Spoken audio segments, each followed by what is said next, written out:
Chapter 1. The Bells That Did Not Ring. It was in the latter days of October, when the fog lay upon London like a soiled pall, that a curious stillness settled over Blackchurch. The district, an austere quarter of narrow lanes and solemn brick facades, was known less for its people than for its bells. From the squat Norman tower of St. Jude's Church, there issued at every quarter hour a measured peal whose iron voices had marked the rhythm of life for nearly 3 centuries. Shopkeepers set their clocks by it, cabmen cursed it and relied upon it in equal measure. Even the most distracted passerby felt, if only subconsciously, its steady governance of time. On the morning of October the 23rd, the bells did not ring. At first, the omission was taken for an error, some trivial mechanical failure, soon to be corrected. Yet, when noon arrived in the silence, and then the half-hour after, unease crept through Blackchurch like a draught through an ill-fitted door. By dusk, the matter had drawn the attention of the parish constable, who forced entry into the church tower and emerged pale and shaken, refusing to say more than that something was amiss. By nightfall, Scotland Yard was involved.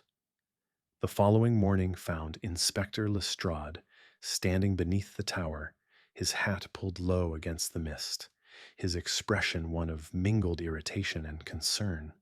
A small knot of onlookers had gathered despite the early hour.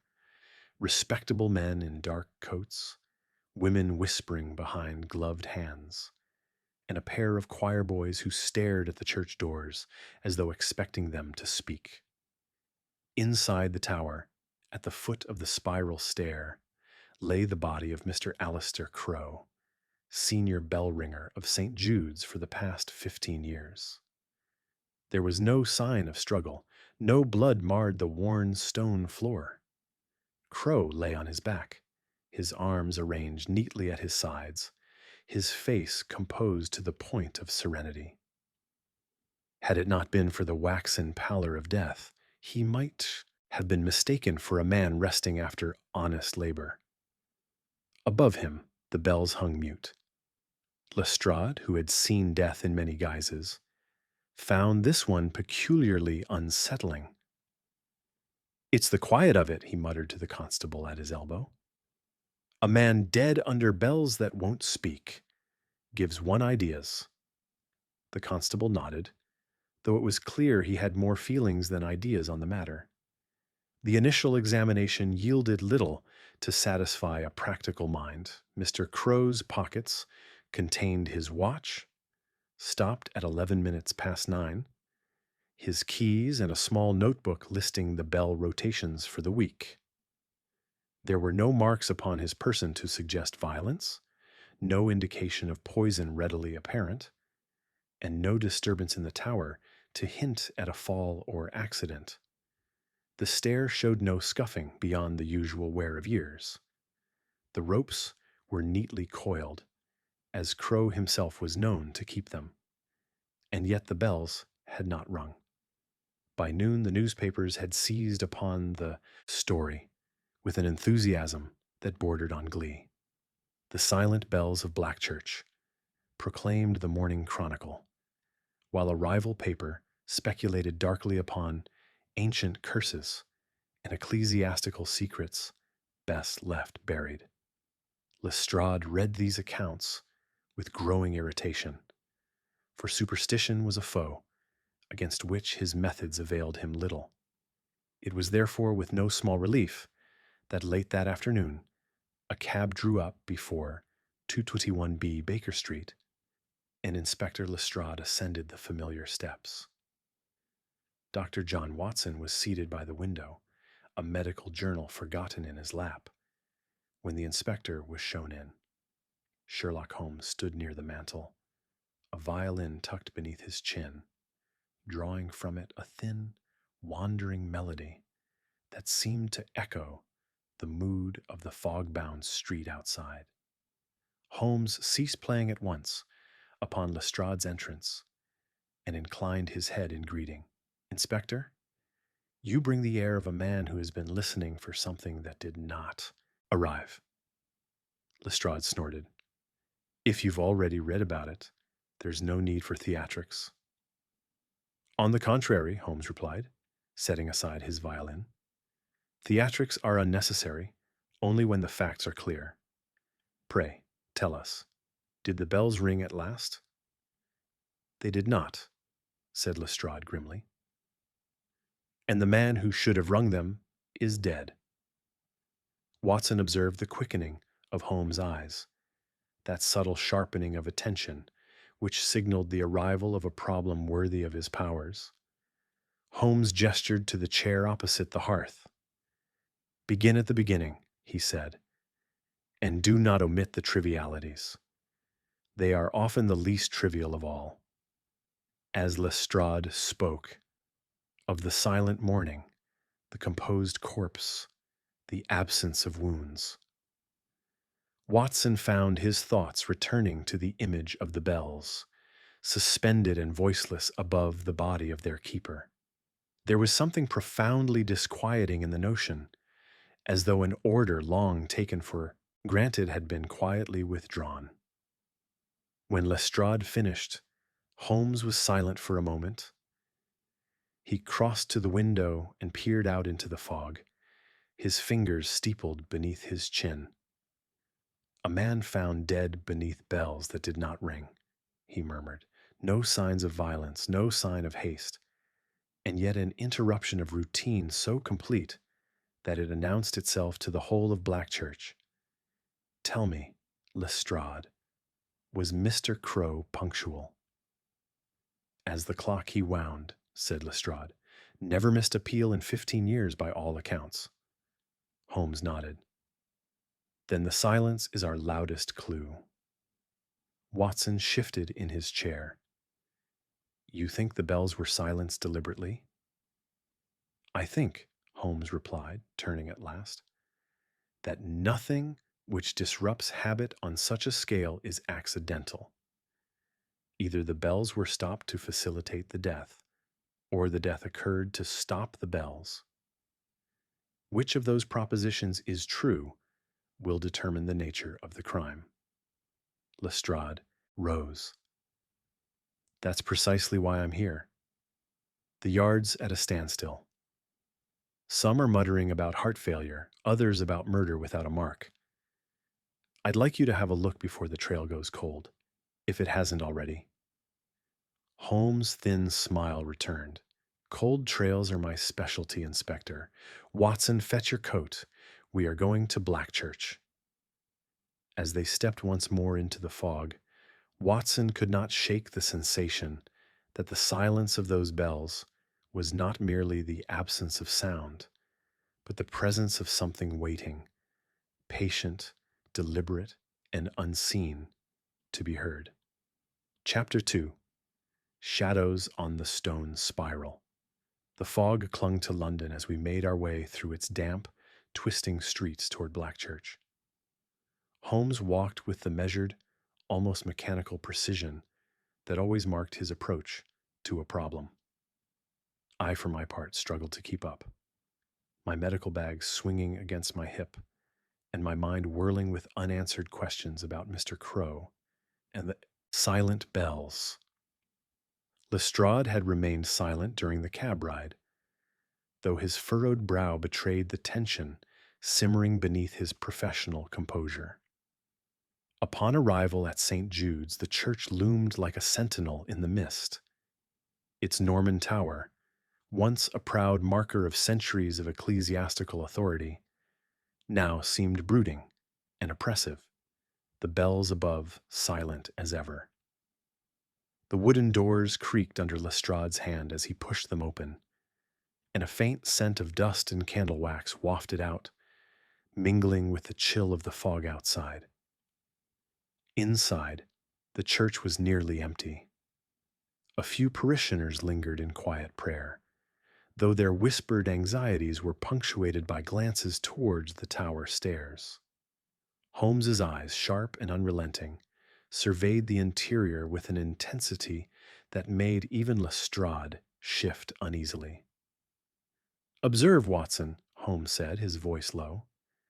"The ordinary tells us far more than the extraordinary, provided one knows how to read it." I followed, his gaze to the nave, noting the subtle disarray of hymnals and the scattering of fallen leaves near the doors. A sign, perhaps, of recent movement. Holmes's thin fingers traced invisible lines in the air as he continued. "The windows are clean, but the sills are dusty. No one has leaned here for weeks, yet someone has swept the path to the tower." Lestrade grunted. "Sweeping isn't exactly a clue." Holmes ignored him. "On the contrary, Inspector, every action or inaction has significance. Who swept the stairs and why will tell us much more than the mere presence of dust." We ascended the spiral stair cautiously. Each step echoed against the stone, our boots sending faint reverberations up the empty shaft. Holmes's eyes flicked over every surface: the worn iron rail, the grooves in the stone, the rope coils neatly arranged near the bell frame. There was a precision in his observation that left me breathless. I noted what I could, but for every detail I recorded, Holmes saw three more, each significant, each building toward a puzzle I could not yet see. At the top of the tower, the bells loomed, their massive frames silent and imposing. Holmes moved among them as if in conversation, his long fingers brushing the ropes and clappers. I saw him pause at one bell in particular, a massive bronze tenor, running his hand along the rim and nodding subtly. "Notice, Watson," he said, "the dust on this bell's clapper is lighter than the rest. It has been moved recently, yet the bell remains untouched." I frowned. "Meaning?" Holmes did not answer immediately. Instead, he crouched beside the rope, examining the fibers for signs of wear or tampering. "A man could stop a bell without damage if he were careful. Mr. Crow was careful, yet the result is the same: silence. That silence is deliberate." Lestrade, growing impatient, muttered something about heart failure. Holmes's eyes, sharp and almost piercing, swung toward him. "Heart failure does not explain the manipulation of the bell ropes, nor does it account for the lack of disturbance in the tower," Holmes said. "Observe, no footprints beyond the usual, no displaced tools, no sign of haste. A man intent on suicide, or a man succumbing naturally, does not arrange his death around an entire community's awareness of sound." I felt a chill. The methodical nature of the crime, or what Holmes implied was a crime, hinted at intellect, calculation, and perhaps malice. Holmes stood at the base of the bells, craning his neck to study their suspension. "There is a rhythm to every sound, Watson, a pattern that is as telling as a heartbeat. When the expected sound fails, the absence itself becomes a message. We must determine who has the knowledge, the skill, and the patience to orchestrate such a silence." Lestrade tapped the floor nervously.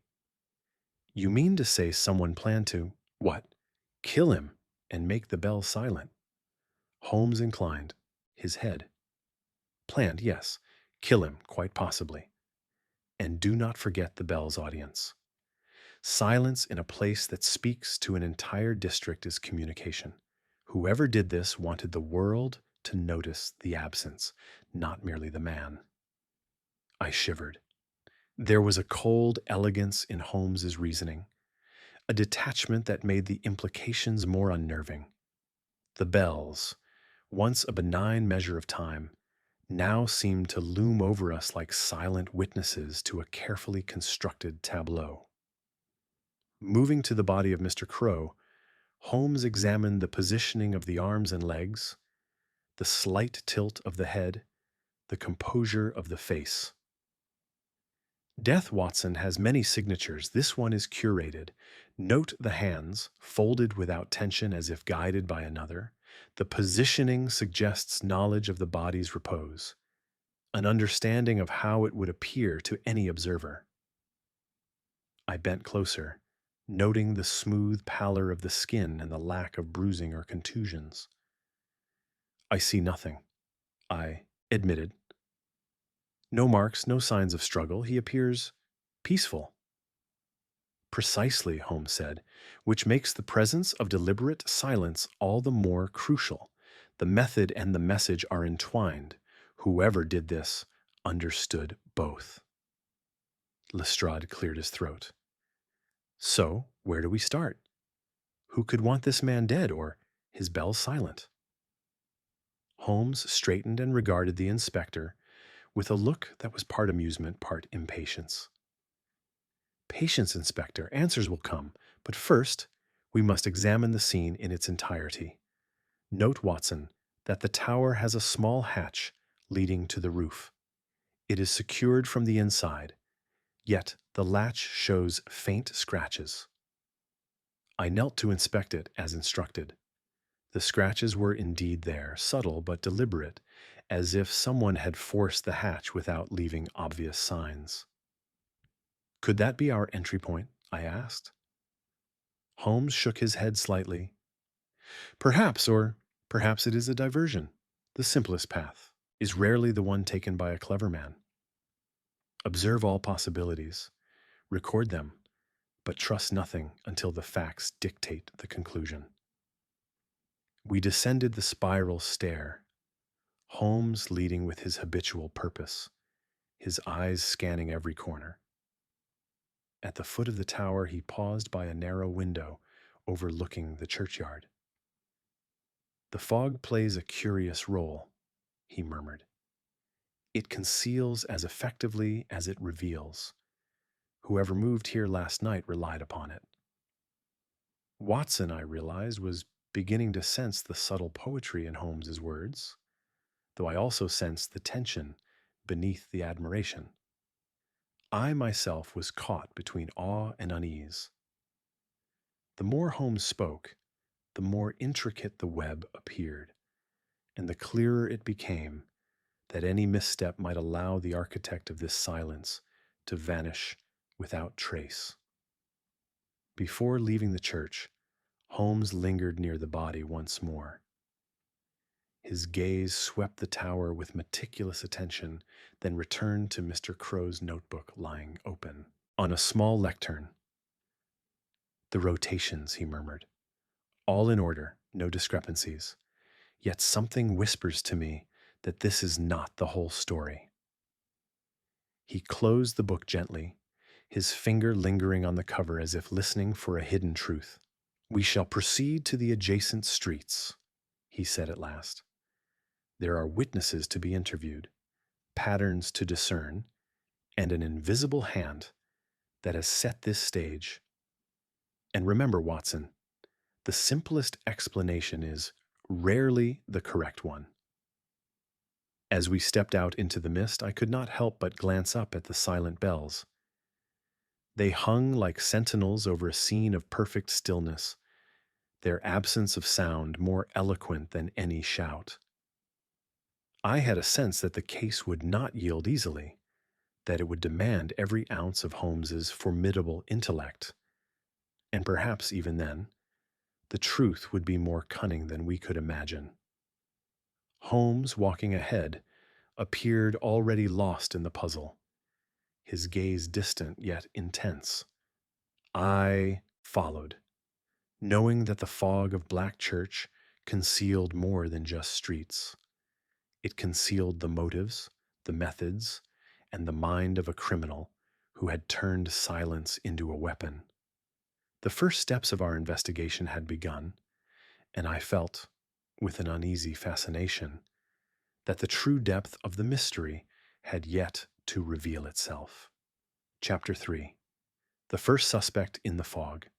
The streets of Blackchurch were quieter than usual as we set out from St. Jude's, the lingering fog thickening around gas lamps and shop fronts.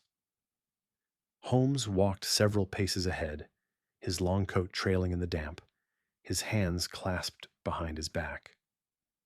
Lestrade followed at a more cautious distance, his eyes darting nervously to each shadow, while I kept pace alongside the inspector, notebook in hand. The silence of the bells, still ringing in my thoughts, seemed to echo in the narrow streets, leaving an almost palpable tension in the air. "Tell me, Holmes," Lestrade said, his voice low, "do you truly believe someone did this deliberately? That they would go to such lengths merely to stop a bell from ringing?" Holmes did not reply immediately. He paused at a narrow alleyway, bent to examine the cobblestones, then straightened and tapped his fingers lightly against a puddle. "Intent and opportunity often coincide in unexpected ways, Inspector. The death of Mr. Crow and the cessation of the bells are two threads in the same fabric. Our task is to discern the pattern." As we continued, Holmes's gaze fell upon a small, shuttered tobacconist's shop. The brass sign creaked faintly in the wind. He stopped abruptly, crouching to examine a faint scuff on the threshold. "Observe, Watson," he said, pointing with a gloved finger. "The scuff is fresh, and there are traces of a foreign substance, chalk, perhaps, embedded in the leather sole. It is not a common residue in London streets, which implies a deliberate presence here last night." I bent to inspect it, but could not make sense of what Holmes had already discerned. "Someone passed this way, then?" I asked. "Indeed, and given the direction of travel and the size of the mark, I would estimate a man of average height, careful, but in haste enough to leave traces unnoticed by casual observers. This is our first shadow among many." Lestrade, evidently impatient with the minutiae, muttered, "Could be anyone, Holmes. The streets are full of them." Holmes' eyes glimmered with that peculiar light that always signaled both irritation and amusement. "Exactly, Inspector, and that is why most will be misled, while only those who read the signs will reach the truth." We arrived at a small ivy-clad house near the edge of the churchyard. Holmes knocked lightly, then peered through the frosted glass of the door. A young woman, pale and anxious, opened it.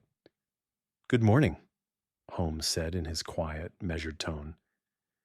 "We are inquiring after Mr. Crow. Might we have a moment?" The woman's hands trembled slightly as she ushered us inside. Her house smelled faintly of damp wood and tea. She introduced herself as Mrs. Harriet Grimes, neighbor to the church, and according to her, the first to notice the silence of the bells. "I saw him yesterday morning," she said, wringing her hands. "Mr. Crow, I mean. He seemed troubled, but he would not say why." Holmes tilted his head. "Troubled, you say? Did he meet anyone or receive any visitors?" Mrs. Grimes hesitated. "There was a man, I think a tradesman. I didn't see much, only that he spoke with Mr. Crow briefly near the tower." "Can you describe him?" I asked. She shook her head. "I'm afraid not. The fog was thick and I was inside. I only saw him from the window." Holmes nodded slowly, almost imperceptibly. "Interesting. Thank you, Mrs. Grimes. You have been most helpful." As we left the house, Holmes whispered to me, "A witness who is uncertain is sometimes more valuable than one who is certain. The human mind, in its vagueness, often reveals what it conceals." Our next step brought us to the local inn, a modest establishment where Mr. Crow had occasionally lodged when tending to the bells during inclement weather. The innkeeper, a stout man with ruddy cheeks, greeted us warmly but visibly tense. "Good morning, gentlemen," he said. "I heard about poor Mr. Crow. A terrible thing." Holmes examined him quietly. "Did Mr. Crow stay here last night?" The innkeeper shook his head. "No, sir, but he spoke to a man here in the evening, young fellow, businesslike, wanted to discuss the bells and the schedule. Left shortly before 10. Holmes's eyes narrowed. A visitor to the bell's tower on the night in question, and a neighbor noticed a stranger. These may be the same person. Note the timing, Watson. The visitor departs before the bell keeper's death is discovered, yet after the silence begins to take hold." I jotted down his observations, though my mind struggled to keep pace with the connections he made so effortlessly. Lestrade, growing impatient again, leaned against the wall. "So we have a man of unknown identity, possibly connected to Mr. Crow. Any signs he's dangerous?" Holmes considered the question. Danger is often inferred too quickly. What is more pertinent is motive and knowledge. Who benefits from the silence, who understands the mechanics, and who can navigate the fog to vanish unnoticed. As we stepped back into the misty street, Holmes paused near a lamppost, his gaze sweeping the alleyways. Blackchurch, in its narrow lanes, creates perfect concealment. We are seeking a shadow that moves deliberately, leaving traces that are almost invisible. Our unknown tradesman is clever, but cleverness often leaves the faintest whisper of presence. We returned to the churchyard briefly, retracing our steps to examine the tower from every conceivable angle. Holmes crouched to inspect the damp earth, noting faint impressions of boots that led nowhere, stopping just short of the church door. "Observe, Watson," he said. "The prints suggest someone approached the tower, lingered briefly, and returned the way he came. No attempt to enter by force, yet the outcome, a dead man and silent bells, is achieved. This is no clumsy criminal. This is a mind that plans, anticipates, and executes with precision." I shivered. The meticulous nature of the act chilled me more than any visible violence could. Here was a murder executed almost as a performance, designed to communicate something beyond mere death. Holmes straightened at last, brushing his coat. "We have our first suspect, though his identity remains unknown. We must now gather information from those who might have observed him, and examine Mr. Crow's routine in finer detail. Every repetition of habit may conceal a fissure in which the truth hides." Lestrade, though still skeptical, nodded reluctantly. "I'll have men canvass the area, ask about strangers in the fog." Holmes inclined his head. "Good. And Watson, you will assist me in reviewing the schedule of the bells, and in interviewing anyone who might have had cause to visit Mr. Crow, friends, family, suppliers. Every contact is a potential key to the puzzle." As we departed Blackchurch for the evening, the fog seemed to thicken around the towers and streets, transforming familiar lanes into labyrinths of shadow. The bells hung mute above the district, their absence more profound with every step we took. I could not shake the feeling that someone was already aware of our presence, observing our investigation from the periphery, testing our attention, calculating our responses.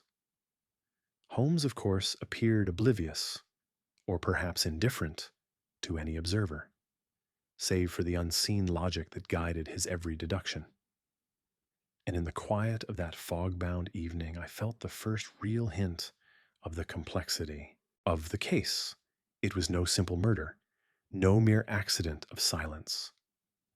There was a mind at work here, a mind that orchestrated both death and sound, or its absence, with a precision that promised to challenge even the formidable intellect of Sherlock Holmes. Chapter 4. The Bell's Keeper and the Unexpected Visitor. The following morning, the fog had thinned slightly, leaving a damp crispness in the air as we returned to Blackchurch. Holmes, as always, strode ahead, with the singular focus of a man whose thoughts were already threading through possibilities invisible to ordinary eyes. Lestrade followed, muttering under his breath about the inefficiency of detectives who spent hours scrutinizing cobblestones and door frames. I walked beside him, my medical bag slung across my shoulder, my notebook ready to capture Holmes's extraordinary but often mystifying deductions. Holmes paused before the churchyard gates, examining the footprints pressed into the soft earth. Notice. Watson, he said, pointing to a shallow indentation near the base of a yew tree. The pattern here suggests not just a single visitor, but two, one lighter, one heavier. They crossed paths here last night, though the heavier print leads away from the tower without deviation. I bent to inspect the marks. Could this be the tradesman you mentioned yesterday? Perhaps, Holmes replied. Or perhaps his companion. Note the difference in weight and the stride. The lighter print carries a certain precision, deliberate placement as if the walker wished to remain unnoticed. This is no casual passerby. Lestrade frowned. A companion? Do you mean they planned the murder together? Holmes shook his head. Not necessarily. Only that the stage was set by more than one hand. And remember, Inspector, the most significant players are often invisible until their presence is revealed by circumstance. We ascended the spiral stair once more, carefully retracing our steps to the tower. The bells, still silent, loomed like mute sentinels above us. Holmes moved among them, his fingers trailing along the ropes, his eyes darting to every groove and joint in the wood. Observe, Watson, he said. The bell ropes are arranged neatly, as yesterday. Yet the fibers of this rope show subtle fraying near the top. Someone has applied force, just enough to move the clapper, but not enough to damage the rope completely. Only a man who understood the mechanics could achieve this. I nodded, trying to absorb the implications. So the silence was deliberate, and the perpetrator knew the ropes intimately. Precisely, Holmes replied. And yet we must consider another factor, the unexpected visitor noted by the neighbors. Someone who came to the tower after the bell's usual morning peal, and who may have had a message, a motive, or both. Lestrade leaned against the wall, rubbing his chin. So we have a mysterious tradesman, possibly, a companion, and a bell-keeper who is dead. I don't see the connection yet. Holmes' eyes gleamed with that peculiar intensity that always signaled he was several steps ahead. Connections are like threads, Inspector. They are invisible until we pull at them. Our tradesman, whoever he may be, is not merely a visitor. He is the instrument through which the silence was executed, and he may not have acted alone. We descended to the churchyard once more, where Holmes crouched beside a small set of iron railings. There, almost invisible in the damp earth, were faint marks of a package having been placed and lifted. Here is where the visitor lingered, Holmes said, long enough to leave an impression in the soil. A small parcel, perhaps containing tools, papers, or something far more sinister. Notice that it was not left carelessly. The soil is compacted, almost pressed deliberately. I examined the area closely. So someone brought equipment to the tower, but there's no sign of it now. Holmes smiled thinly. That is precisely the point, Watson. Everything left behind is a clue. The absence of a tool is as meaningful as its presence. Our visitor moved with purpose and discretion, carrying only what was necessary and leaving only whispers of proof behind. As we moved toward the neighboring streets to interview potential witnesses, Holmes paused near a small alleyway, tilting his head. "Observe, Watson, the marks on this wall. Scratches, almost imperceptible, yet consistent with a ladder being propped here. Our visitor, or perhaps the companion, gained access to the tower through unconventional means. Notice the height of the scratches, sufficient to indicate a man of average stature, but someone accustomed to working with heights." Lestrade muttered, "So we have a break-in, almost a burglary, but for what purpose?" Holmes's gaze swept the misted streets. Purpose is motive, Inspector, and motive often lies hidden beneath layers of distraction.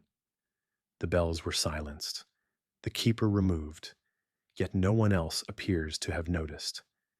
This is the work of someone confident, someone who anticipates every reaction of those around him. We visited several neighbors and local shopkeepers, questioning anyone who might have seen a stranger.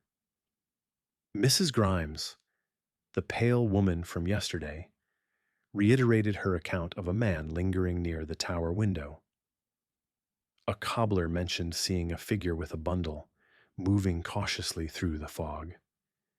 Each account was fragmentary, yet when combined, they suggested a deliberate, almost ritualized approach to the tower. Holmes listened, nodded, and occasionally scribbled notes in his own shorthand. "Every witness," he said finally, "adds a stroke to the canvas. Individually, they are vague, unreliable. Together, they reveal the hand of an artist or a criminal." Returning to the tower one last time before nightfall, Holmes studied the ropes once more, then the walls, then the small lectern where Mr. Crow's notebook had rested.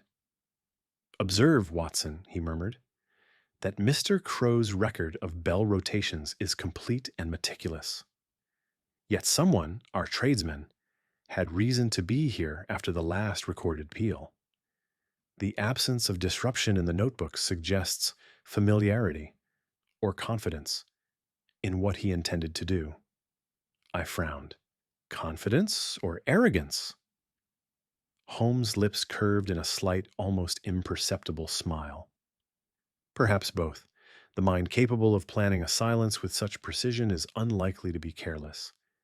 Yet arrogance may lead him to underestimate others, an error we hope to exploit." As we departed Blackchurch, the fog once again swallowed the streets, leaving only faint traces of the day's investigation. The bells above remained silent, but in their absence the weight of calculation, planning, and intention pressed down more heavily than any tolling could have done. Holmes walked ahead, silent for the first time in our day's exploration, as if listening not to the world but to the intricate patterns only he could perceive. I followed, realizing that each shadow, each mark, each vague account was part of a complex whole that I had yet to grasp fully. And I had the growing sense that our tradesman, or whoever had orchestrated this remarkable silence, was still moving unseen, observing us as carefully as we observed him. Lestrade muttered once more about the inefficiency of detective work. I, too, felt frustration mingled with awe. The fog was no longer merely a physical veil. It had become a metaphor for the mystery itself, opaque, concealing, and infinitely intricate. As we returned to Baker Street that evening, Holmes paused briefly at the threshold, his eyes reflecting a distant calculation. "We have our first visitor, Watson," he said. "We have evidence of deliberate action and a mind at work. The rest, the motive, the means, and the sequence remains to be determined. But remember this: in cases such as these, what is unseen often matters more than what is seen."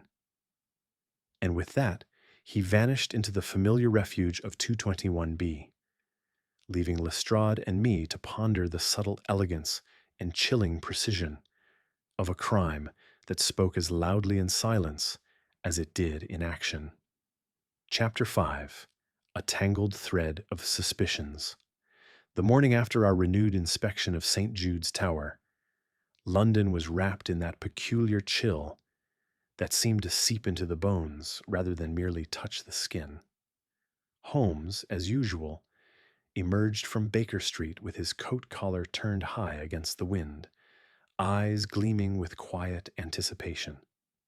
Lestrade was already waiting on the doorstep, brow furrowed, muttering about the slow progress of the Yard's inquiries. I, feeling both anticipation and apprehension, struggled to keep up as we set off for Blackchurch once more. Our first stop was the modest tobacconist's shop, the place Holmes had indicated yesterday as a possible point of interest. The shopkeeper, a nervous young man named Ellis, greeted us cautiously, wringing his hands. I don't know much, sir," he said.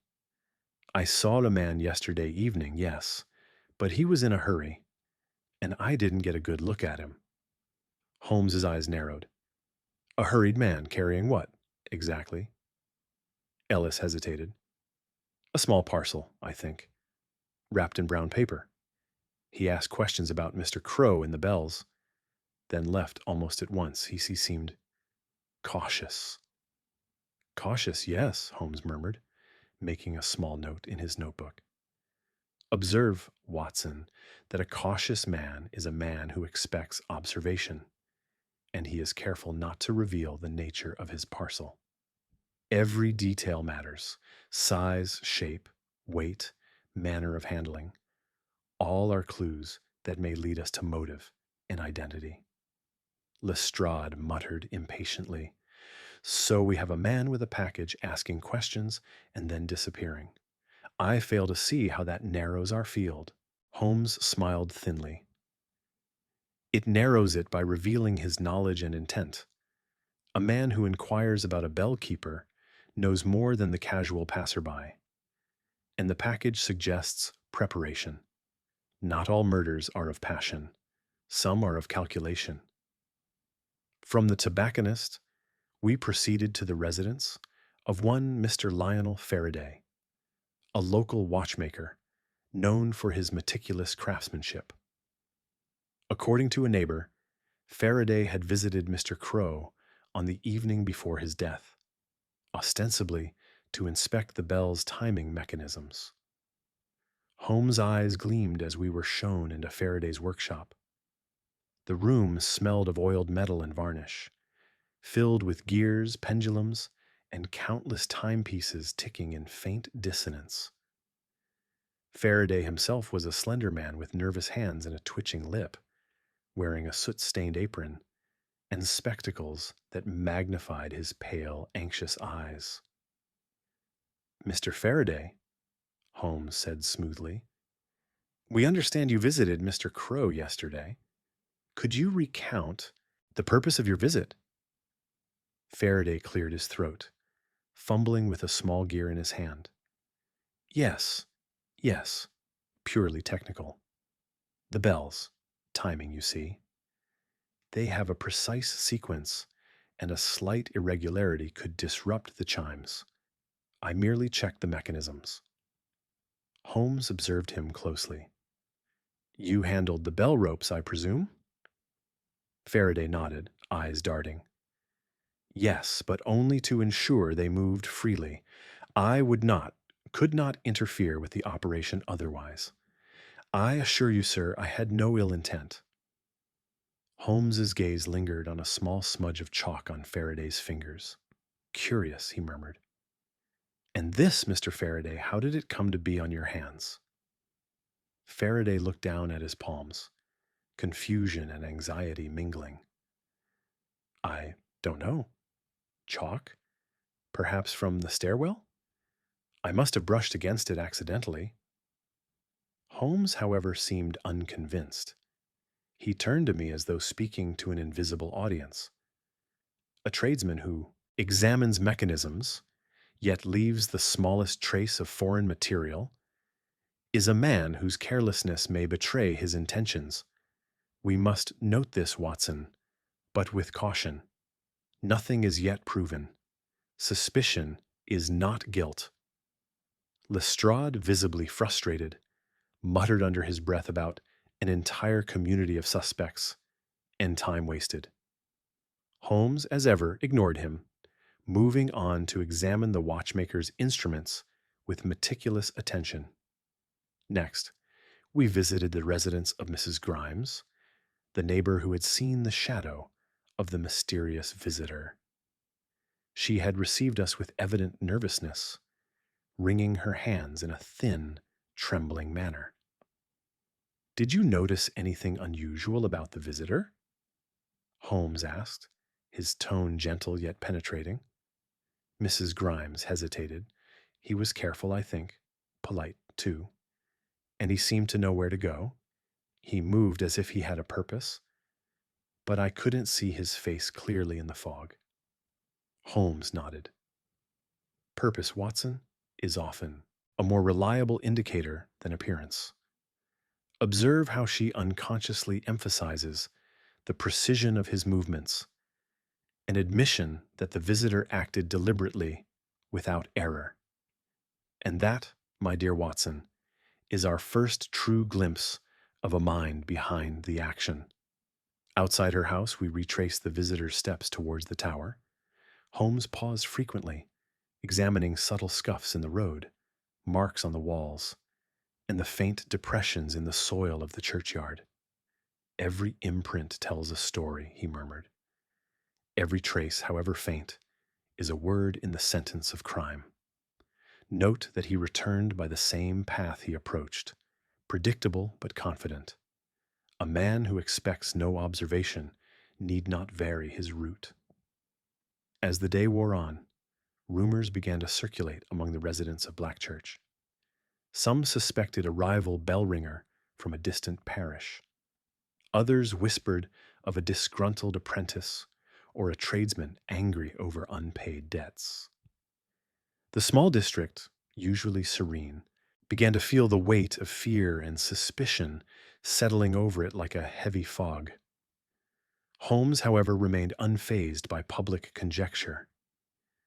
"The eyes of others are clouded by emotion, by expectation, by rumor," he said quietly. "Our task is to separate appearance from fact, conjecture from evidence, and intention from accident. Only then will the pattern emerge." Returning once more to the tower, Holmes lingered beside the still, silent bells. His fingers traced the ropes, then the frame, then the bell surfaces themselves. Observe, Watson, how the instruments bear no scars of force. The silence is the product of knowledge applied precisely, and the hand that achieved it is careful, deliberate, and unhurried, qualities often overlooked, but crucial to understanding motive.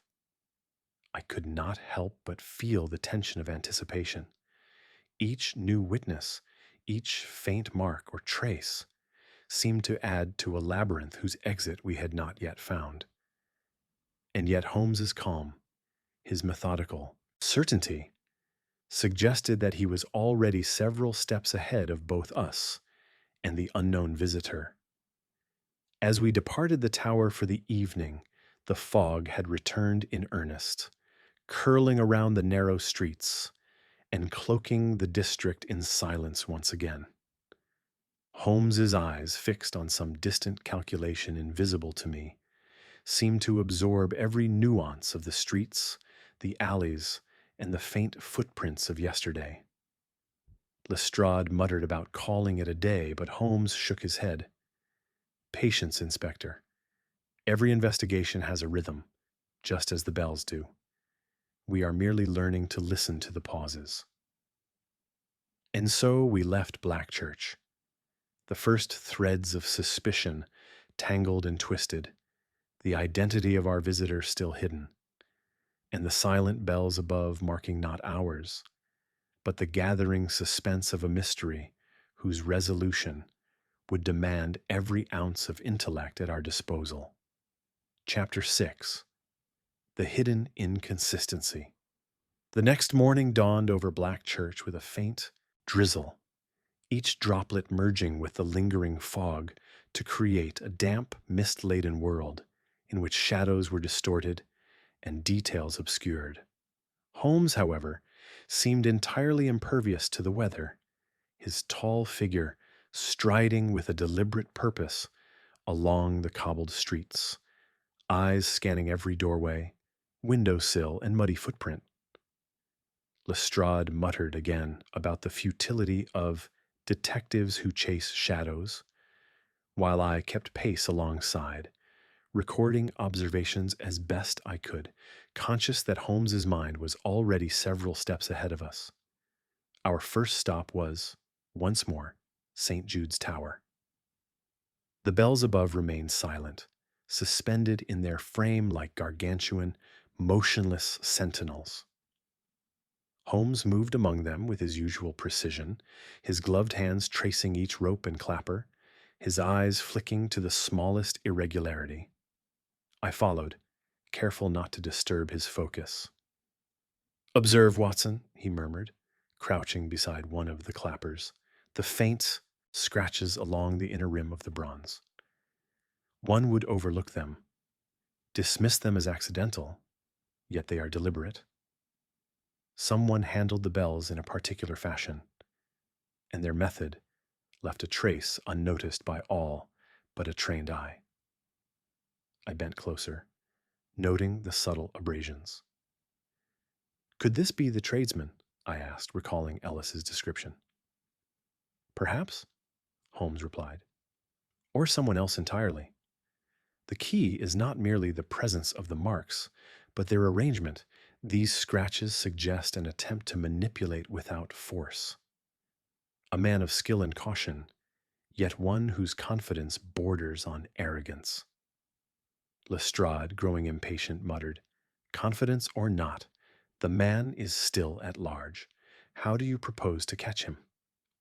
Holmes ignored him, crouching now near the rope's base. "The inconsistencies are subtle, yet revealing. Note, Watson, the fibers of the rope are not frayed in the pattern one would expect if the clapper were moved violently. Yet the bell ceased to ring.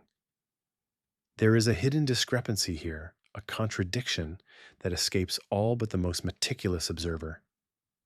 I frowned. "A hidden discrepancy? I do not see it." Holmes's eyes sparkled. "And that is precisely why we are here.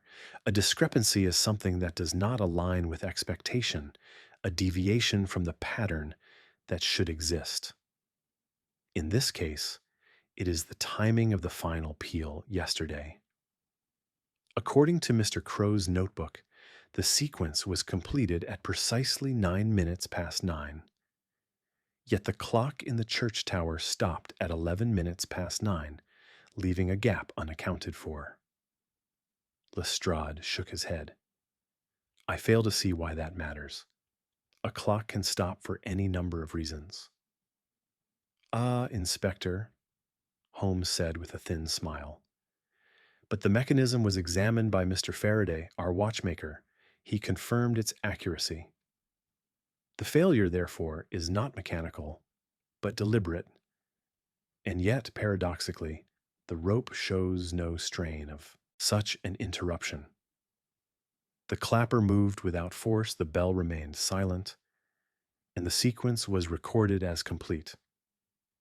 The inconsistency is that all outward signs suggest normal operation, while the result, silence, betrays deliberate action." I sat down heavily on the stone floor, marveling as Holmes's words slowly painted a picture I could barely visualize.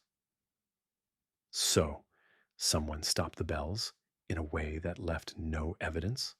"Exactly," Holmes replied, his eyes never leaving the ropes. "And this subtlety is the signature of our visitor. He, or perhaps they, understands both the mechanics of the bells and the perception of the observer." The outward appearance of continuity masks a disruption invisible to all but the most trained eye. We spent the next hour examining the tower from top to bottom, Holmes noting tiny traces that would have escaped even Lestrade's notice. A faint smudge on the iron rail where a hand had rested, a small, nearly invisible chalk mark on the stairs step, a barely perceptible dust displacement on the bell frame. Each detail, inconsequential alone, formed a network of evidence pointing to someone methodical, deliberate, and clever. Holmes finally straightened and turned to me. "Watson, you see how easily the casual investigator could overlook the discrepancy. Lestrade is right in one sense. Many would dismiss this as an accident or the product of a natural death. Yet the evidence whispers a different story, one of calculated precision and concealment." Lestrade, meanwhile, looked increasingly frustrated. "So what now? We know someone manipulated the bells, we know they came prepared, but we still do not know who. And every moment wasted, the trail grows colder." Holmes gave him a sharp glance. "Patience, Inspector. The trail is not cold, it is subtle. Subtlety is the refuge of the intelligent and the trap for the careless. Our tradesman, or whoever engineered this, is confident, yes, but confidence breeds predictable error. That error will reveal itself when he believes no one observes." Holmes's gaze shifted to Mr. Crow's notebook lying open on the lectern. "Notice, Watson, the meticulous recordings. They indicate habit, yes, but also vulnerability. A man so consistent in his routine leaves openings that can be exploited by one who understands patterns. Our visitor recognized this. He exploited it with a precision that borders on artistry." I glanced at Lestrade, who sighed heavily, clearly feeling outmatched. Holmes's calm certainty was disarming, but also reassuring. I had begun to trust that each observation, each inconsistency, each trace of evidence would lead him closer to the truth. Holmes, as if reading my thoughts, smiled faintly. "Remember, Watson, the most important clue is often the one everyone else overlooks because it is too obvious. The bell ropes, the suspended clapper, the notebook, all seem ordinary. Yet within these ordinary elements lies the extraordinary truth. Our visitor, by manipulating them subtly, has announced his presence without leaving his identity." As we descended the tower, Holmes paused at the doorway. The fog had returned, curling around the churchyard and alleys like a living thing. He glanced upward at the silent bells, then back at us. "Watson, Inspector, the case has now taken its first true turn. There is a discrepancy in the sequence, a hidden inconsistency that all others would miss. And it is this discrepancy that will guide us toward understanding motive, means, and method. Observe carefully, for the next steps will require precision equal to that of the perpetrator." We stepped into the damp streets, the fog pressing in on all sides. I could not shake the sense that someone, somewhere, was observing us as intently as we observed the scene. The hidden inconsistency was no longer just a detail. It was a key, and Holmes's mind was already turning it, testing it against possibilities that I could scarcely imagine. Lestrade muttered about assembling a list of suspects, but I sensed that Holmes had already dismissed most of them in favor of something more subtle, more hidden, and far more dangerous. The fog of Blackchurch, the silent bells, and the intricate discrepancy together formed a puzzle whose solution promised to be as elegant as it was chilling. and I knew, with a mixture of dread and fascination, that we were only beginning to uncover the first layer of a labyrinth whose depths would test every ounce of Holmes's formidable intellect. Chapter 7. The Rising Shadow. The following evening, London's fog had thickened into an almost tangible presence, curling around lampposts and choking the streets of Blackchurch in a gray shroud. Holmes and I walked briskly, the damp seeping into our boots, Lestrade trailing behind with evident irritation.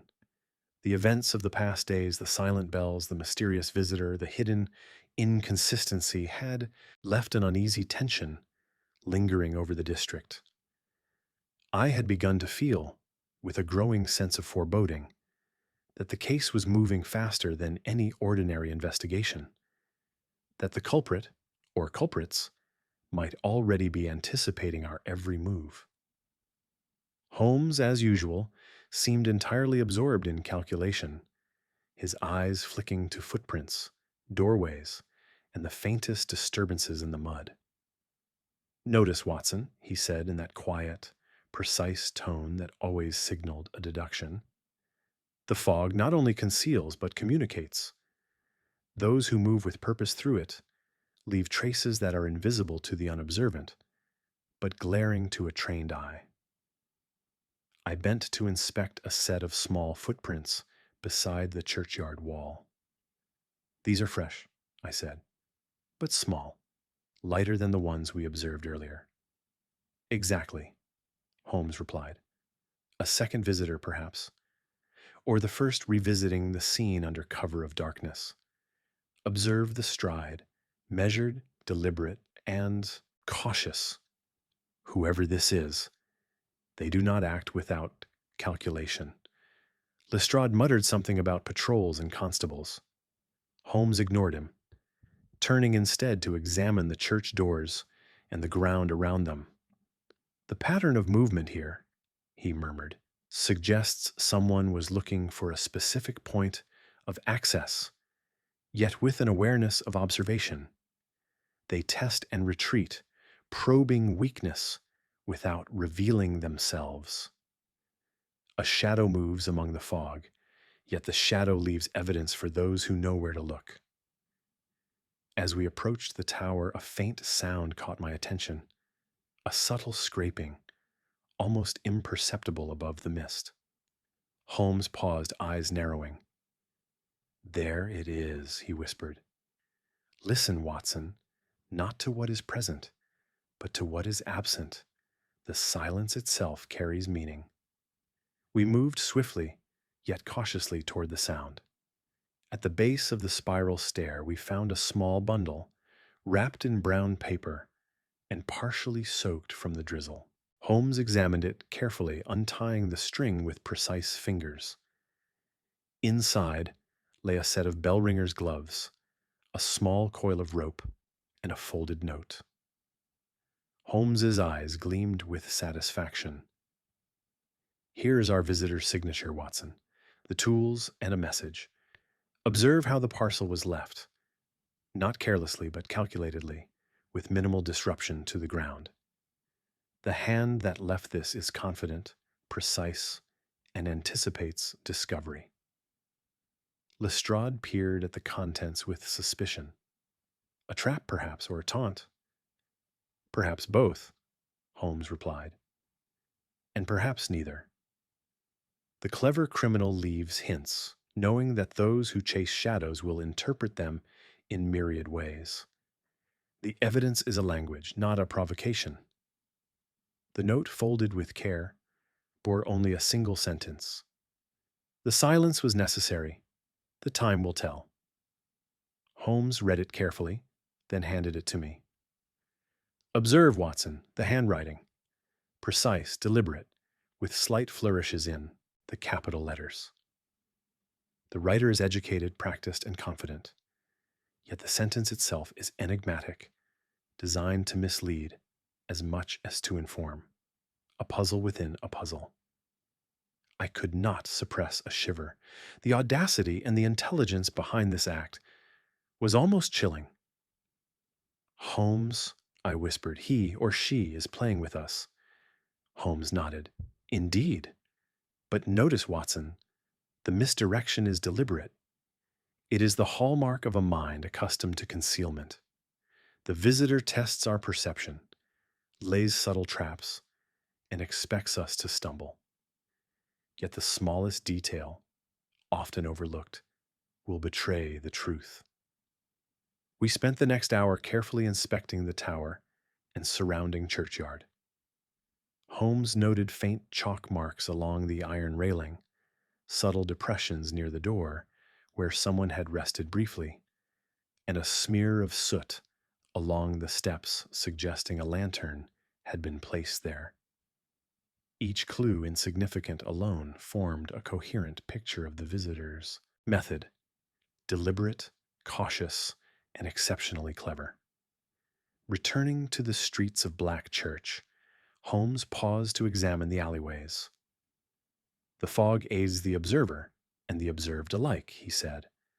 One can move unseen, yet leave traces for those with the patience to perceive them. This is no ordinary criminal. He or they understands psychology as well as mechanics. They anticipate human error and exploit it with precision. Lestrade muttered about assembling a patrol to watch the tower overnight. Holmes smiled faintly. Patrols are effective against the careless, not the clever. The shadow will move when least expected, and with skill to avoid detection. What we require is observation that interprets, not merely records. As darkness fell, the fog deepened, turning Blackchurch into a labyrinth of gray and shadow. Holmes's figure, tall and deliberate, seemed almost spectral in the mist, eyes scanning, ears attuned, mind calculating possibilities invisible to the rest.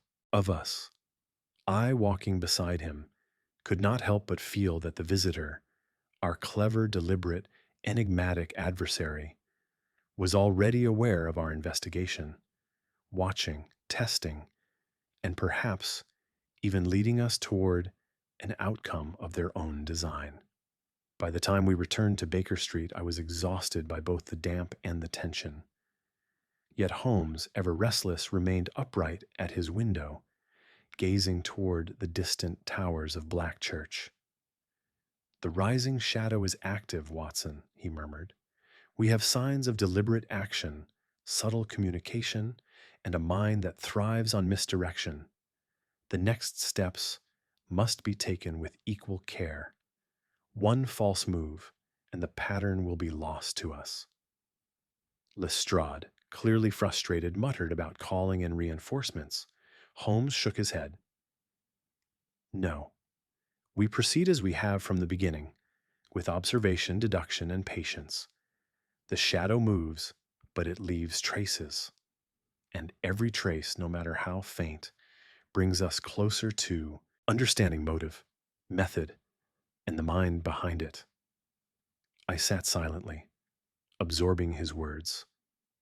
The fog, the silent bells, and the rising shadow together formed a suspense that seemed almost tangible, pressing against the nerves, demanding attention.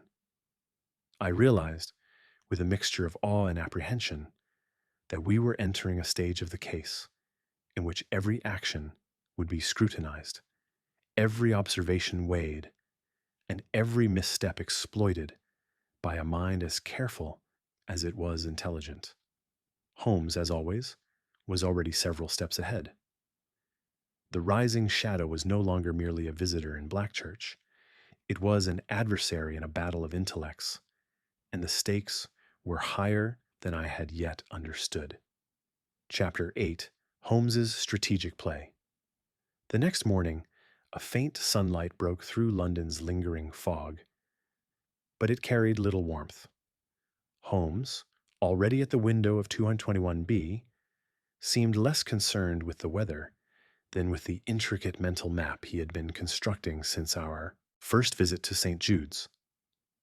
Lestrade arrived shortly thereafter, grim-faced and impatient, while I hurried behind with my notebook and pen, prepared to record observations, deductions, and, if I could manage to keep pace, Holmes's extraordinary reasoning. Holmes turned from the window the moment Lestrade entered. "Inspector, your presence is fortuitous. We have need of both methodical observation and a readiness to act." Lestrade raised an eyebrow. Act? I thought the case was still a series of shadows, hidden prints, and vague suspicions. Holmes's lips curved slightly. Precisely. And shadows are most easily captured when one knows where to wait. The visitor has shown us the first layers of their method: deliberate silence, subtle misdirection, and an understanding of human expectation. It is time we present a stage upon which he, or they, must reveal themselves. I followed as Holmes outlined his plan in precise detail. We were to return to Blackchurch under the cover of early evening, but not to the tower immediately. Instead, Holmes had arranged for several false clues to be planted near the churchyard, subtle enough to attract attention, yet invisible to casual observers. A lantern left in the alley, footprints arranged to suggest a hasty retreat, and a package placed in view, but carefully rigged so that it could be examined safely, formed the basis of our stratagem. By dusk, the fog had returned, thick and pervasive, curling around lampposts and twisting alleys. Holmes moved with his characteristic certainty, placing each item with meticulous care. "Every detail must be convincing," he murmured, "yet every detail must be controlled. Our visitor is clever, yes, but even cleverness can be lured by expectation." Lestrade muttered about wasting time on shadows, but Holmes ignored him. "The trap is not a snare in the physical sense, Inspector. It is a trap of perception, psychology, and anticipation. Our visitor's methods reveal him in the choices he makes, and a clever adversary confronted with a situation arranged to tempt cannot resist responding." We stationed ourselves at a vantage point across the churchyard, concealed within the shadow of a large yew. Holmes' eyes flicked constantly to the alleyways, the tower, and the footprints we had previously examined. Every faint sound, the rustle of leaves, the distant clatter of a cart, the subtle shift of fog over stone, was absorbed by his attention. Hours passed. The fog thickened and shifted, wrapping Blackchurch in a suffocating gray embrace. Then, just as night fully descended, we saw a figure emerge from the mist. Small, deliberate steps carried him along the edge of the churchyard, toward the tower. Holmes's eyes glimmered. "Observe, Watson," he whispered. "The visitor approaches the stage we have prepared, unaware that the scene is ours to control." The figure paused at the edge of the planted footprints, scanning the ground with careful attention. He crouched briefly to examine the package, then straightened, brushing his hands over the lantern we had left. Every movement was deliberate, cautious, yet meticulous, as though he anticipated the presence of observers, without realizing that observers were concealed at this very moment. Holmes whispered further. "The balance of confidence and caution is key. He believes himself unseen, yet he underestimates the reach of observation. Each choice he makes will reveal aspects of his method, his intent, and, if we are vigilant, his identity." The visitor lifted the package, weighing it briefly in his hands. He moved towards the tower with the precision of a man accustomed to practice, tracing the route we had already analyzed in past days. Holmes leaned closer to me, voice barely audible. "Notice the subtle hesitation as he reaches the base of the spiral stair.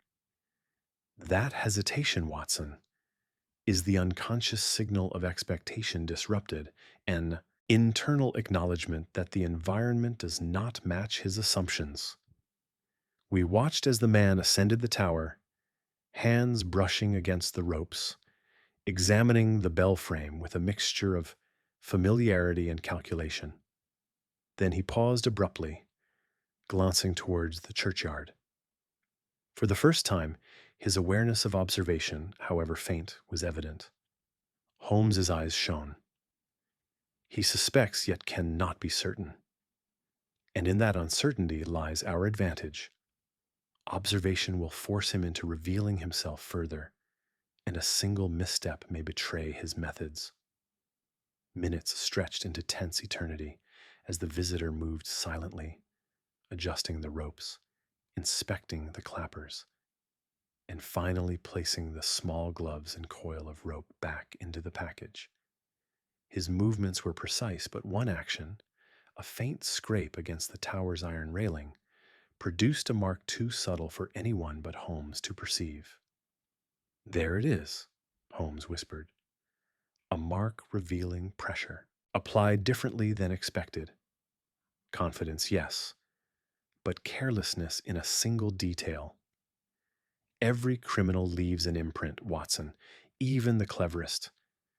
We wait now to see if the temptation of our staged evidence provokes him further." The visitor hesitated, glancing at the lantern, then at the shadows around the churchyard. Slowly, deliberately, he descended, moving toward the planted footprints with the precision of a man measuring his own exposure. Holmes's lips curved in satisfaction. See how he follows the bait, yet fails to account for the unseen observer. A miscalculation, minor, yet telling. He believes himself clever. We will determine if his cleverness is matched by foresight. Lestrade, oblivious to the significance, whispered, "Well, he's here. What next?" Holmes shook his head slightly. "Next, we observe, record, and anticipate. The game is underway. He will make choices, and those choices will lead to discovery. Patience, Watson. The cleverest men reveal themselves when confronted with subtle pressure. Our visitor, confident in his planning, will provide the next clue himself." As the night deepened and the fog thickened, the visitor lingered near the planted evidence, moving back and forth with careful inspection. Holmes and I remained concealed, every nerve taut, every sense alert. We were no longer merely tracking shadows. We were orchestrating a scenario in which intelligence met intelligence, precision met precision, and misdirection would inevitably collide with observation. By the time the man finally retreated into the fog, leaving only subtle marks and faint disturbances, Holmes turned to me, eyes alight with quiet triumph. "Watson, the stage is set. The rising shadow has interacted with our arrangement exactly as anticipated. The next moves, when he attempts again, or when he is compelled by circumstance, will allow us to narrow our field of possibilities. Intelligence is predictable when confronted with controlled variables." I scribbled notes feverishly, realizing that we had witnessed not a capture, but the laying of a strategic web, one that would ensnare the visitor in his own careful planning. Holmes, calm and deliberate, seemed almost pleased, though his gaze remained fixed on the tower above the silent bells. Lestrade, unaware of the subtleties, muttered something about the oddness of waiting for a man to make mistakes. Holmes only smiled faintly, for he knew that patience, precision, and psychological insight had now placed the balance of power firmly in our hands. The next move would come, and when it did, the clever visitor would unwittingly reveal the truth we sought. Chapter 9, The Reveal. The morning after our careful staging in Blackchurch dawned gray and overcast, the streets glistening from an overnight drizzle. Holmes and I left Baker Street with deliberate slowness, taking a pace that allowed him to absorb every detail. Footprints softened by rain, faint impressions in doorways, even the subtle scent of damp earth clinging to the churchyard. Lestrade, already impatient, followed with his usual blend of frustration and determination, evidently eager for the culmination of the investigation. We arrived at St. Jude's Tower just as the first rays of light struggled to penetrate the lingering mist. Holmes moved ahead, inspecting the bell ropes, the frame, and the clappers with the precision of a surgeon. "Observe, Watson," he said quietly, "how the visitor's ingenuity was exercised. The silent bells were not the product of brute force nor of simple sabotage. They were silenced through knowledge of mechanism and routine, exploiting both the limitations of human expectation and the predictability of habit." I nodded, recalling the hidden inconsistency that had so fascinated Holmes. "You mean the gap between Mr. Crow's recorded schedule and the clock's actual stopping point?" "Precisely," Holmes replied. "Ah, subtle alteration in perception created an illusion of normality. The visitor relied upon Mr. Crow's meticulousness against him, and upon the assumptions of all who would later investigate." Lestrade sighed. "So who is our clever criminal, then? I hope you have an answer that doesn't involve shadows and fog." Holmes gave a thin smile, his eyes glimmering with anticipation. "Observe, Inspector, how motive, method, and opportunity converge." He gestured to the bell ropes. "The visitor must understand bell mechanics intimately, have access to the tower without arousing suspicion, and possess both the patience and audacity to manipulate events in secrecy. Combine this with the evidence from the parcel, the gloves, and the small disturbances, and a pattern emerges. Each clue points not to chance, but to design." I frowned, trying to see the connections as he laid them out. "And the visitor's identity?" Holmes's eyes gleamed. "He or she is someone who blends familiarity with discretion. Consider the tradesman who visited Mr. Crow, Faraday, the watchmaker. Knowledge of mechanisms, proximity to the church, and opportunity align. Yet something in his demeanor yesterday suggested caution bordering on anxiety. Our visitor possesses intelligence, yes, but also the misjudgment of arrogance. That combination reveals the truth." Lestrade groaned. "You're saying it's Faraday? I would never have suspected a man so ordinary looking." Holmes waved a hand. "Ordinary appearances are deceptive. The cleverest minds are rarely flamboyant. It is methodical, rational planning that distinguishes genius or criminality from mere chance. Observe, Watson, the visitor's strategy. The parcel left as a psychological test, the footprints arranged to mislead, the minor scratches, each action a deliberate communication. Yet all of these were carefully calibrated, revealing only what the observer is prepared to perceive." Holmes led us to a quiet alley near the churchyard, where faint footprints and chalk smudges indicated the visitor's previous movements. "Here," he said, crouching, "we see the miscalculation. He or they did not anticipate the visibility of these marks under careful scrutiny. The cleverness is evident but not infallible." Lestrade leaned forward. "And that's what proves the culprit?" Holmes nodded. "Yes. Methodical analysis leaves no room for error in logic. Each trace corroborates the others. Faraday had access, knowledge, and opportunity. He left traces we observed and interpreted, leading us to this precise conclusion. Furthermore, consider the note found in the parcel. Deliberate, careful, but not revealing. A mind accustomed to precision leaves traces in the smallest gestures.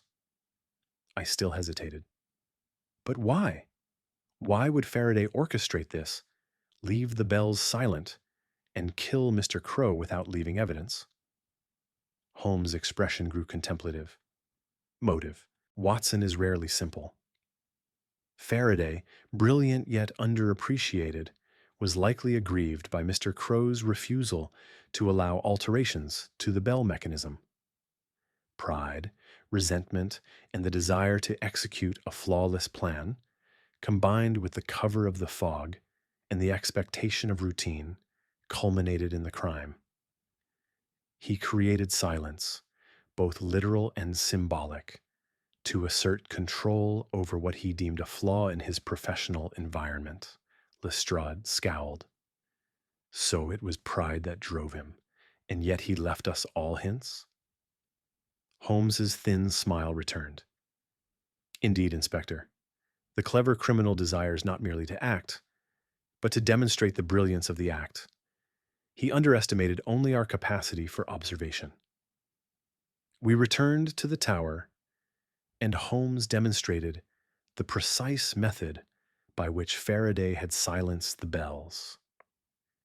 Using his knowledge of the ropes and clappers, he showed how a minor adjustment at the top of the frame could stop the sound while leaving the appearance of normal operation. Each tiny action corresponded to the faint traces we had previously noted, the scratches, the smudges, the displaced chalk. The elegance of the method, Holmes explained, lies in its subtlety. It requires both skill and knowledge, patience and precision. Faraday acted with calculated confidence, but every decision he made left him exposed to scrutiny for those attentive enough to observe. Finally, Holmes recounted the sequence of events in detail. Faraday's visit, the timing of the silence, the positioning of the parcel, and the psychological play intended to mislead investigators. Each misdirection, each trace, each deliberate act fit neatly into the puzzle, revealing not only the method but the mind behind it. Lestrade, at last convinced, shook his head. Extraordinary. I would never have seen it, Holmes. Even now it seems almost unbelievable. Holmes's gaze softened slightly as he glanced toward the silent bells. That is the nature of true intellect, Inspector. It operates beneath the surface, shaping outcomes invisible to all but those who perceive. And now, having revealed the design, the pattern is clear. Faraday is our culprit, and the subtle web of evidence is sufficient to bring him to justice. I close my notebook, awed once more by the clarity of Holmes's deductions.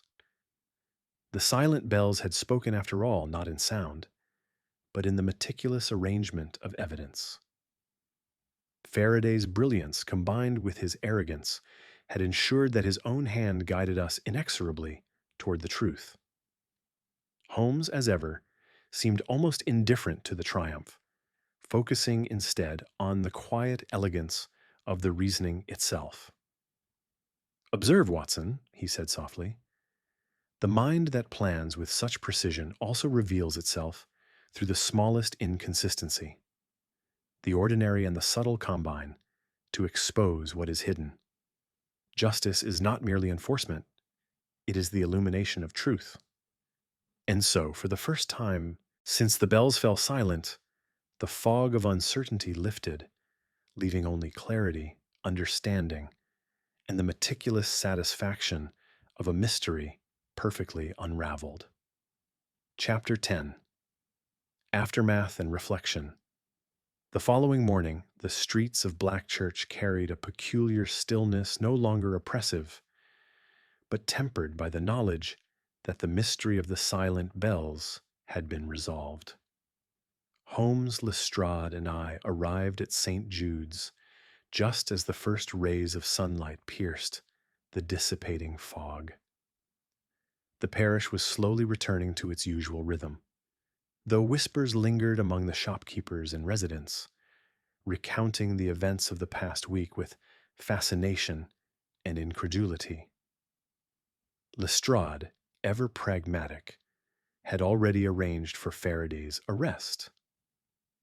The watchmaker had been confronted with the evidence Holmes had meticulously compiled: the subtle traces in the tower, the deliberate misdirection of the parcel, and the precise manipulation of the bell ropes.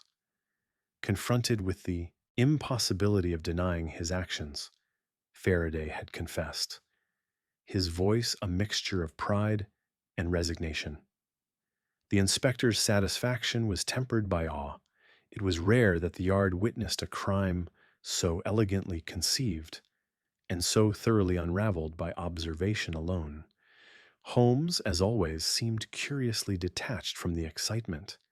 He moved among the tower's mechanisms with his characteristic attention to detail, examining the ropes and clappers once more. The method, Watson, is as important as the motive.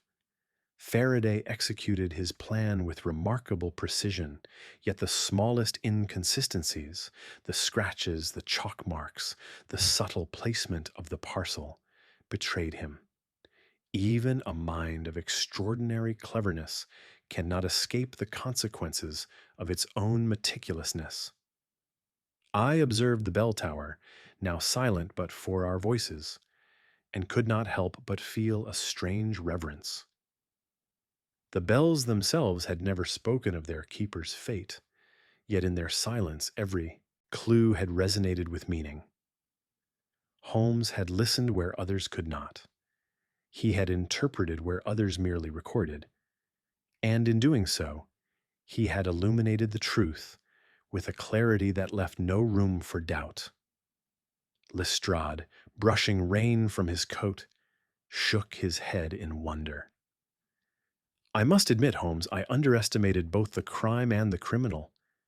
Your deductions, they are unlike anything I've seen. Faraday's cleverness only made it easier for someone attuned to observation to catch him. Holmes inclined his head. Intellect, Inspector, is merely a tool. Observation, patience, and reasoning are the instruments of resolution.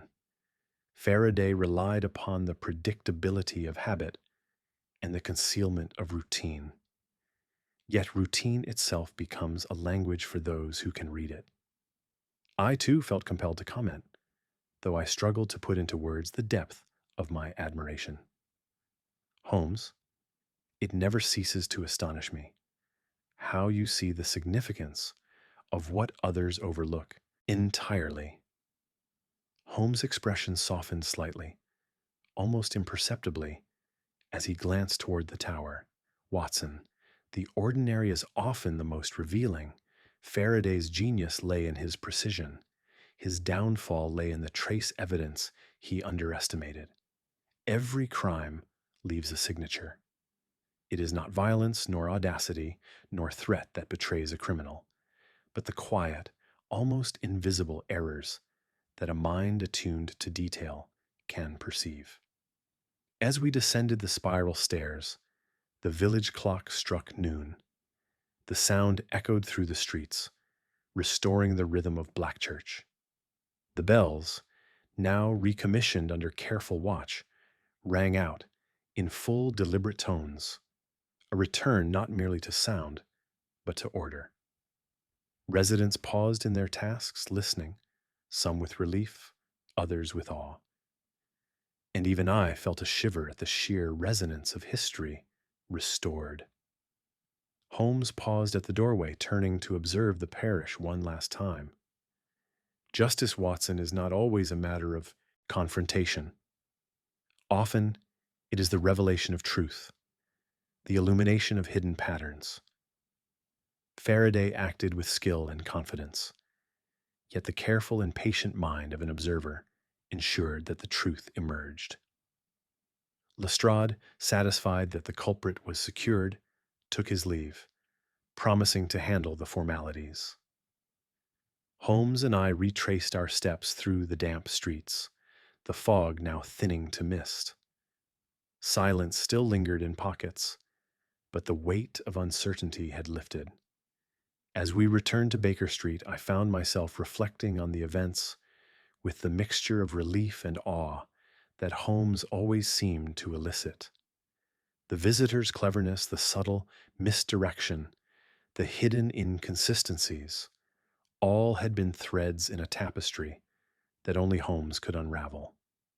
The man himself, seemingly indifferent to accolades, already had his mind turning elsewhere, likely to the next puzzle, the next pattern, the next challenge that awaited in the streets of London. Holmes paused at the window, gazing out at the city. Watson, the world is full of mysteries, and the clever often hide behind ordinary appearances. We are fortunate when the patterns of deception intersect with the patterns of observation. Faraday's plan, brilliant though it was, contained the seeds of its own exposure. I nodded penively. It seems the ordinary, then, the consistency, the routine, the subtle clues, is more powerful than any overt act of brilliance. Holmes smiled faintly. Indeed. And now, my dear Watson, the bells ring once more. Time, order, and truth have resumed their proper rhythm. And while the world listens to the music of the tower, we may turn our attention to the next mystery, secure in the knowledge that the invisible traces of genius, whether of crime or deduction, will always reveal themselves to those prepared to observe. As he settled into his chair, picking up his violin once more, I understood that the case of the silent bells was more than a puzzle of mechanics and misdirection. It was a demonstration of intellect, patience, and the extraordinary power of observation. Faraday's cleverness had been no match for the quiet, relentless method of Sherlock Holmes.